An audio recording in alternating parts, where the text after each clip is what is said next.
Voice of Indonesia. Voice of Indonesia from Indonesia to the world. Welcome back to me, Ahmad Faisal, at the special program of Indonesia and Diplomacy.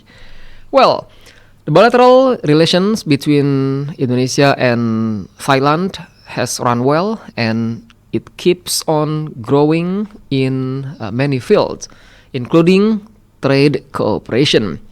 And to know more about the cooperation in the field of trade of both countries, we are going to interview Trade Attaché of the Indonesian Embassy in Bangkok with Ibu Rafika Arfani. How are you today, Bu Rafika? Good. Thank you, Pak. Thank you, Pak Faisal. Okay. So, how is your daily activity in Bangkok, Bu Rafika? Yeah, so far so good. I'm actually still kind of like adapting to the new environment here because I just came like 5 or 6 weeks. Oh, okay. Well, Bu Rafika, Indonesia and Thailand paved the way to establish ASEAN, which among other things is oriented toward increasing active cooperation and mutual assistance in the economic, social, and cultural field. And how do you see the synergy of both countries in achieving these goals, especially in realizing the prosperity for the people of both countries? Well, it is correct that Indonesia and Thailand paved the way to establish ASEAN, and Indonesia and Thailand also the largest and the second largest economy in ASEAN. So both Indonesia and Thailand must take an advantage of their position to strengthen the economy, trade, investment, tourism, as well as the cultural cooperation for the benefit of the people in both countries as well as in ASEAN economic community. So Indonesia GDP nominal based on IMF data in October 2023, Indonesia GDP nominal accounts for USD 1.4 trillion, while Thailand GDP nominal account for USD 512 billion. So in terms of the GDP nominal, Indonesia and Thailand are both largest economies in ASEAN, right? However, if we look at the standard of living, the prosperity of the Indonesia and Thailand, both countries they still have their standards of living lower than Singapore as well as Brunei. That's also based on the IMF data. So I think looking at those numbers, I think both countries has a lot of homework to improving their welfare, the welfare of their people, as well as the welfare, the prosperity of the rest of the ASEAN countries. So therefore, both Indonesia and Thailand have to strengthen their bilateral relationship in trade, investment, tourism, as well as culture. So I think that's... Okay. Bu Rafika, the trade balance between Indonesia and Thailand in recent years has continued to experience a deficit of minus 1.3 billion US dollar in 2020 and minus 2 billion US dollar in 2021 and minus 2.7 billion US dollar in 2022. Actually, how could this happen?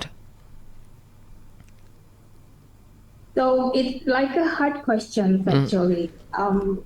Yeah, it is correct that our trade balances has become like a deficit for the last 3 years, and if we take the period like 2020 until 2022, it is correct that it's getting deeper and deeper. The deficit is getting deeper and deeper, and the worst is the highest, the deepest is in 2020, while the deficit reached the 2.7 billion USD. Right?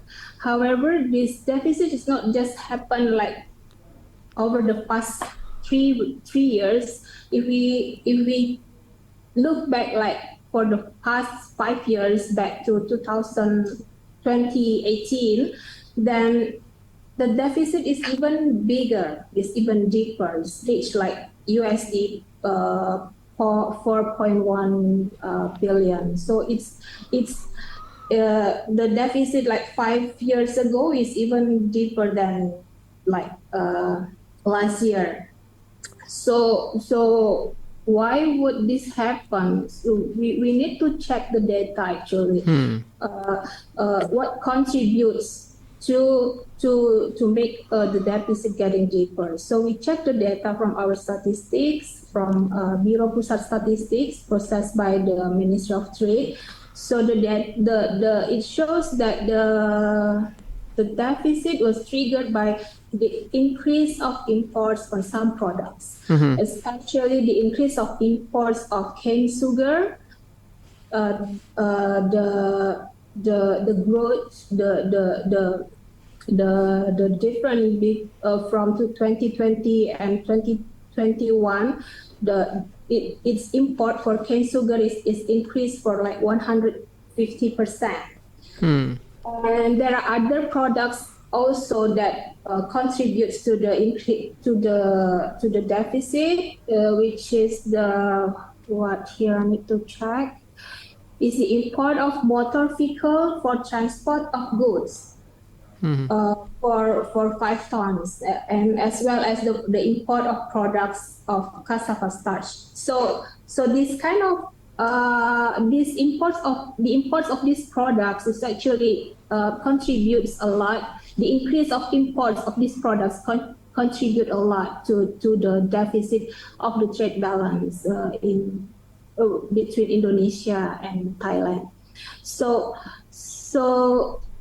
when we check the import of cane sugar, the increase is not only from the value, but the increase is also from the volume of cane sugar imported from Thailand, as well as the volume of the motor vehicles for the transport of goods, as well as the volume of the cassava starch. So this means that Indonesia really needs these products for our countries, for the needs of our countries.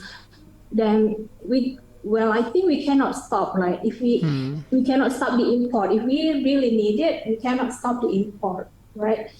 Otherwise, there's going to be something bad happen if we just stop the import, right? The cane sugar from Thailand.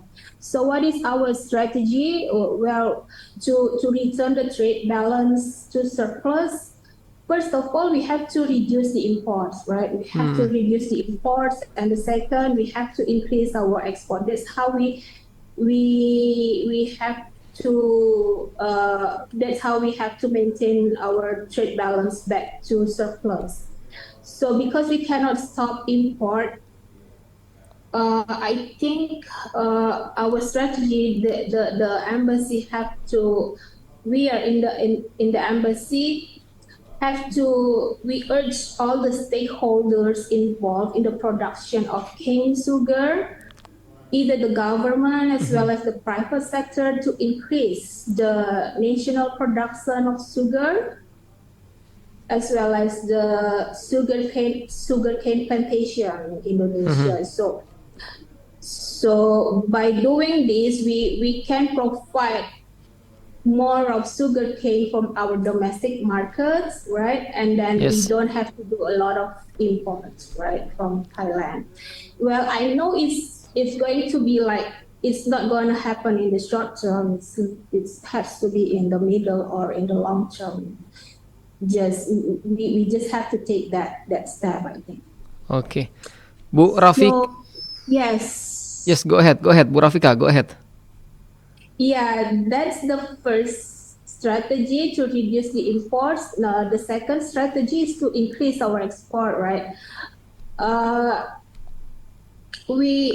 How to increase our export? Of course, we have to encourage our private sector to export more of products to Thailand. We have like our main products exported from Indonesia to Thailand is automotive products as well as manufacturing products. So we need to push this private sector to increase their export to Thailand. And I think the embassy will be more than happy to assist the private sectors as well as the government to promote their products here in Thailand. Okay. Well, that's quite complete of your explanation. Yes. Well, it's complicated, right? Because you mentioned about the data, there's deficit, that's why yes. I have to explain. Very complete. Well, Bu Rafika, do you see about the import of, I can say, agricultural products such as coal or choppers or nuts from Thailand? Yeah, Thailand imports more of coal, Yes. Baca, as well as automotive products, as well as the parts or accessories of the automotive products, like a spare part gitu. You mean like spare part of the vehicles? You mean like that? Yeah. Thailand imports that from Indonesia as well as copper. Copper is tembaga, Pak. Yes. Yeah, but I think Thailand not import a lot of agricultural products from Indonesia. Okay. There's only one. I think it's buah pinang.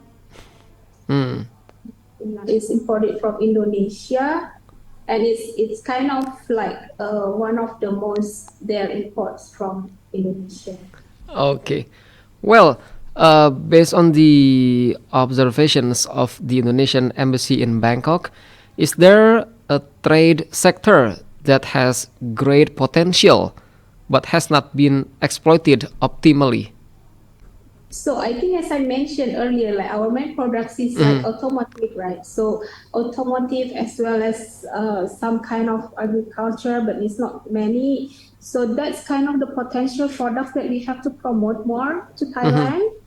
Yeah, because the market here is good and we have our production there, our production in Indonesia. So I think I agree, like we have to promote more about automotive products to Thailand.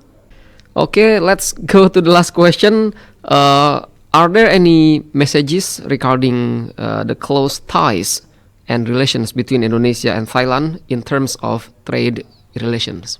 So I think like we would say that we need to be able, Thailand and Indonesia need to be able to take more advantage from our close relationship as much as possible to increase the trade between the two countries. And the most important thing is that Indonesia can cover or reduce the trade deficit, the one that we just talked last time that has occurred with Thailand. How do we do it? By utilizing all the strengths and the opportunities that we have. Okay. All right. Thank you very much, Bu Rafika, for your time and attention to join us at the special interview today. Thank you, Pak Faisal, and good luck for NRT. Okay, thank you. Well, listener, that was our special interview with Trade Attaché of the Indonesian Embassy in Bangkok, Ibu Rafika Arfani. I'm Ahmad Faisal. Would like to say thank you very much and see you next time. Voice of Indonesia.